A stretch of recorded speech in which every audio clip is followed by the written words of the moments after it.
we go.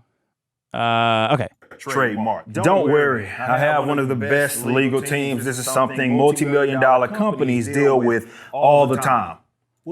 There you go. It's something that multi-million-dollar companies deal with all the time. It's not a big deal. I don't know why he's pretending that it is. I don't know why he's pretending that, yeah, this is serious, but whatever. He could lose some money, whatever. Handling this. Inevitably, my detractors are going to latch onto this as if it's some gotcha. Oh, he's funny. But now is the time to be serious. Outside of the given context, most of what I'm about to say isn't even aimed at the people that filed the lawsuit. The internet is an interesting place. We can make fun of each other, and we can do that. We can make our gripes known, and we can dislike others. This is something that every individual is free to do. But I'd like to think that there's a line that shouldn't be crossed when it comes to initiating conflict. Yeah, it's when you flagged Riley's store and his account down, and Vicky. That's the line that we all agreed you shouldn't cross, and you crossed it.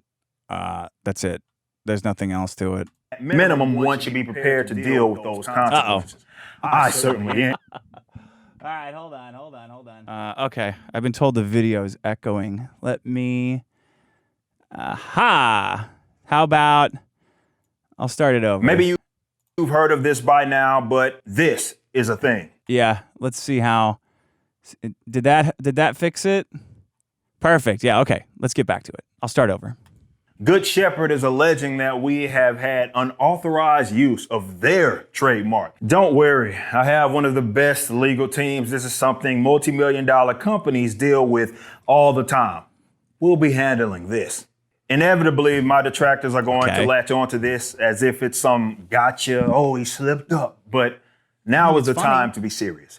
Outside of the given context, most of what I'm about to say isn't even aimed at the people that filed the lawsuit. Yeah. The internet is an interesting place. Right. We make fun of each other, and we can do that. We can make our gripes known, and we can dislike others. This is something that every individual is free to do. But I'd like to think that there's a line that shouldn't be crossed when it comes to initiating conflict. At minimum, one should be prepared to deal with those consequences. Yeah. I certainly am. This has real-world implications, and because livelihoods are potentially impacted, I must take this seriously as the owner of this company. What we have right now is a textbook example of gay ops. Not too long ago, there was an accusation of false flagging, and I'm going to show you an example of... Yeah, you false flagged. And this isn't... None of this is gay ops unless you're alleging that...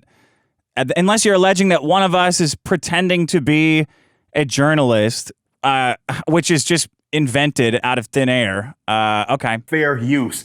Let's set the scene. There's more than likely some reference to me before, but a fat person by the name of Vito really ramped up his public hatred of me at the launch of the Rippaverse last year. Since then, very frequently, this person has made a point to speak negatively about me and this company. Oddly enough, his friend joined in. I got a name publicly too. Rejected the opinions that were masked as a review of ISOM #1. He ramped up his public down talking. He can word it as if I'm the one tripping at the criticism, but having his opinion be dissected and then be discarded may have hurt his feelings. Since then, I've had several other things, very interesting things that have been levied at me, and we've collected the receipts on those. I can't give you everything.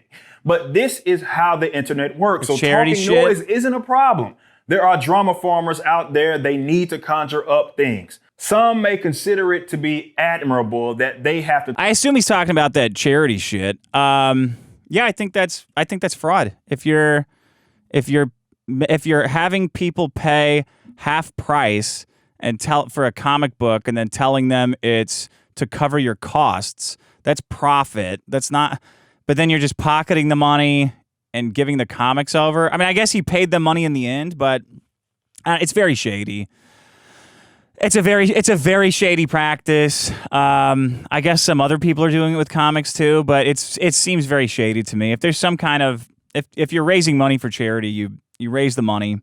For every whatever you donate, we're giving them a book, but we're giving them all the money minus some amount of overhead. I forget what I said at the time. It's like 10%, 5% or 10%.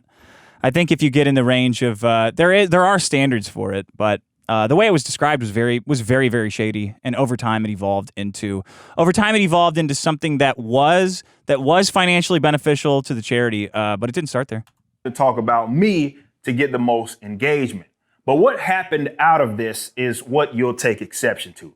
You may be thinking, why would something like this happen now? We are 2 books in and a full year removed from the launch of the Rippaverse. This may have something to do with it. In this lawsuit, they allege July Rippa's accusations have caused actual confusion.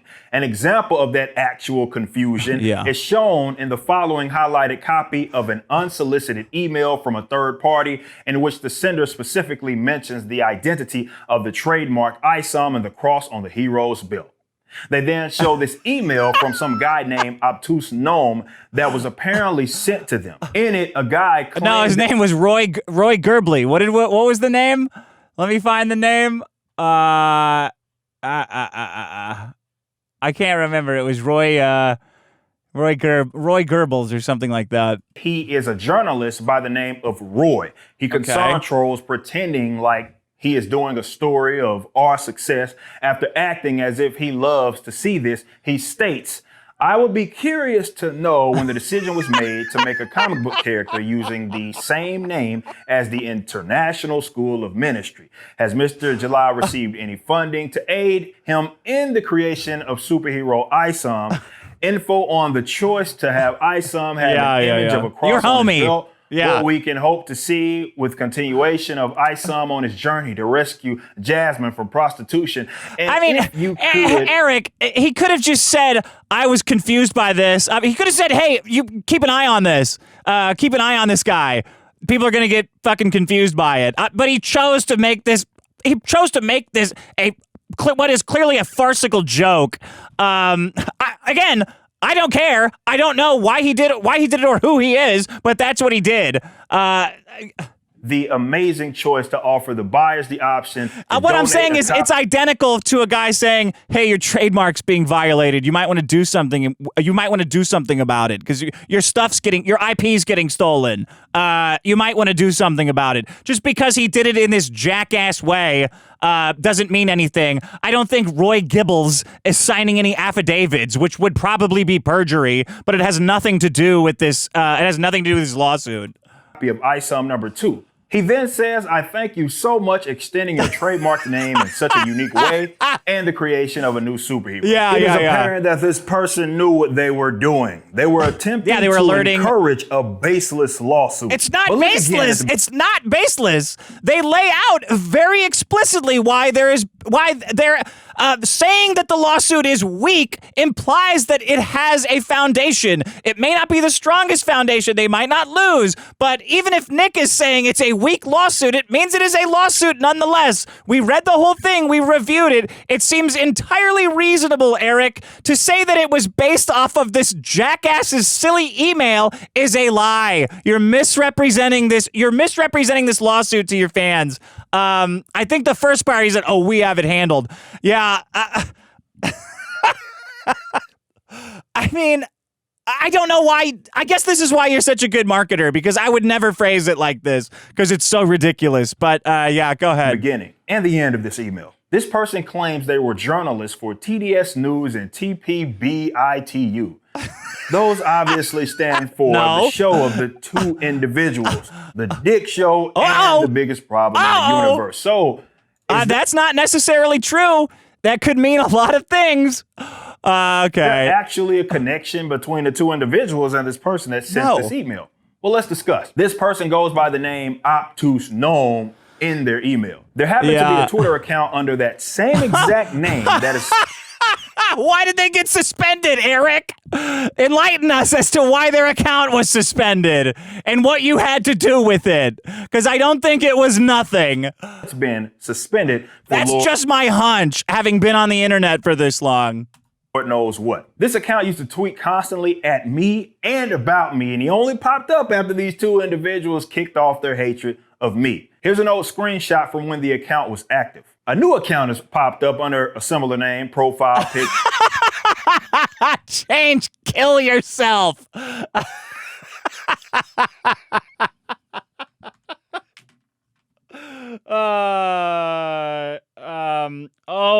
Gerbil. I'm getting a text that says Roy Gerbil is a reference to the Phone Losers of America prank calls show.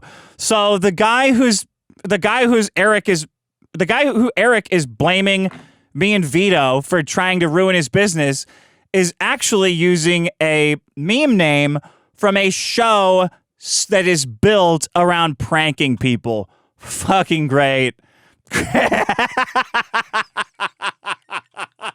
Okay, Eric, let's hear more about the suspended. Let's hear more about the anonymous dementors that are coming after you.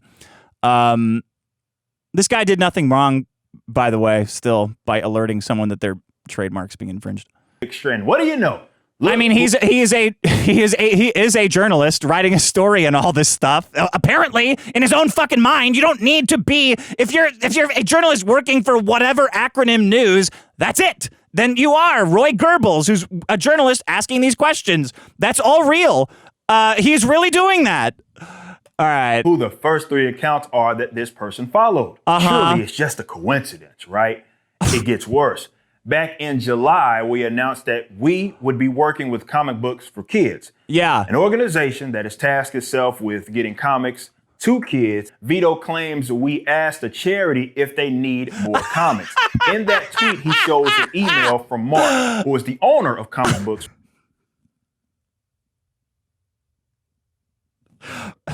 You telling me Vito got by another we?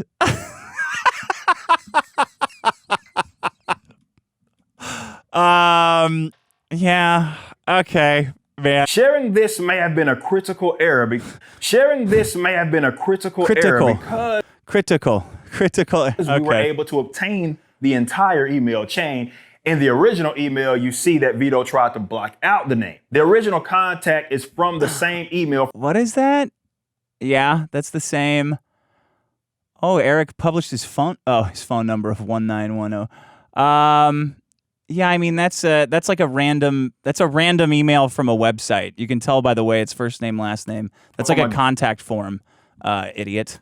Guy by the same name. Yet again, concern trolling, this time acting as if he is so concerned about comic books for kids being scammed. Here's the original. Yeah, that's a genuine concern. Without the name being blacked out, you see Mark refers to him as Roy. Again, what we have here is Vito himself using the term we, which would suggest he's included with this specific contact. Never mind if this could be interference. Just how involved are they in this? Well, you cracked the case, Columbo. Here they are on the show referring to contacting Comic Books for Kids. Yeah. So we contacted that charity. So this is the final email that I got. Yeah, so I contacted the charity. I asked them my own questions. I did contact them and ask what the financial relationship was because I thought they were getting taken advantage of, and I think they were. I think we made a big deal about it, and Eric decided to give them some money to make the issue go away. But that's not. Yeah. Sure, we have a tweet where he uses this email, seemingly pointing to an example of we being in contact with the charity, and on video it looks as if he does something similar. Remember, this is all a concern troll, and one can question if they care about this charity at all. They did down talk them as well. Comic books. Is there for enough kids. backstory for Comic Books for Kids? Okay. Yeah. And at first I thought maybe I shouldn't talk about this because I don't want to fuck up that guy's deal. The comic book charity guys. Sure. Yeah, but then I thought, fuck it. This is a bad charity, first of all. And this is where I said, well, I probably shouldn't say this kind of stuff because it'll fuck up this guy's deal. But again, it's already happened. Fuck it. Perhaps screaming false flagger turns a lie into truth or something. Eric, you false flagged Vicky and Riley. I don't know why you're trying to. All right, whatever. Or makes one feel justified in their questionable behavior. Yeah, so what happened to the lawsuit, jackass? What does this charity shit have to do with anything? I think that this was in response to those nonsensical allegations against me in early August. Well, look at the timestamp. The claims that were in reference to the charity were made a full month before that. These claims could have been an attempt to get myself or the company in trouble with the state, and I didn't initiate that. What does false flagger even mean? in this context. Here we see one of them saying, Eric July and his Findom, this is me saying this, Eric July and his Findom simps, can you guys read this? Yeah, Eric July and his Findom simps on a false flagging spree. Yeah, a lot of critics of the Rippaverse got flagged at the same time after Vicky got a false DMCA strike and after Riley got a trademark strike on his store that wiped the whole account out, I think, if I remember correctly, and his account, which had a shitload of followers he's had forever. It's a you guys were on a false flagging spree.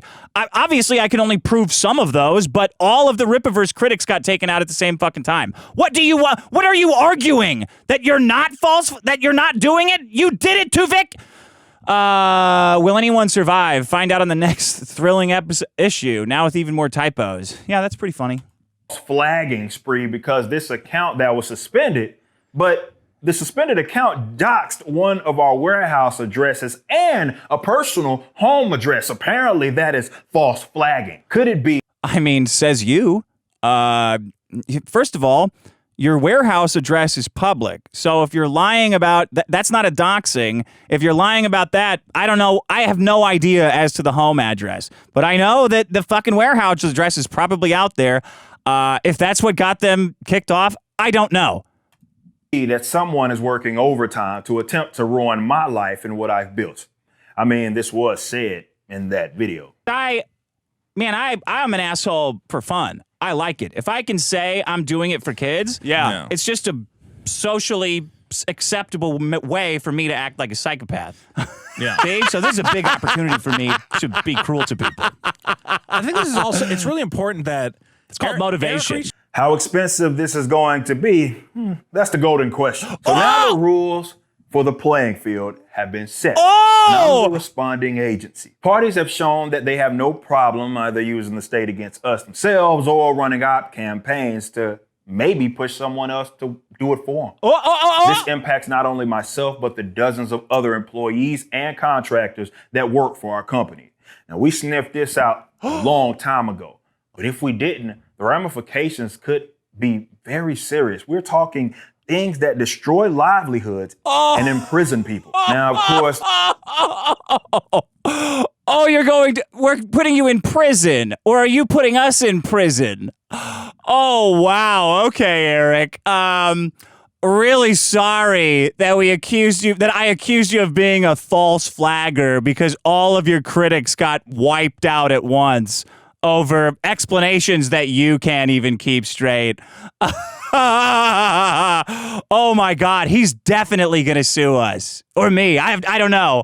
There are some people hoping like hell that something like that would happen to myself as they start from hating me and then work backwards.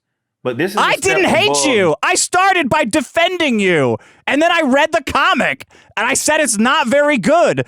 And you called me the N-word and did a whole video on how I'm a crack smoker and that I don't know what I'm talking about. And we've just been making fun of you ever since that. I don't know why you would choose the name of a Christian ministry for your Christian superhero. I don't know why you would make comic books half price and then say you're to give a comic to charity and seemingly pocket the money. I don't know why you would do these things. I'm just sitting here pointing them out. I'm just simple internet trolling or jokes. No longer am I playing around. Again, receipts have been collected, so deleting your posts, videos, and such won't do you any good.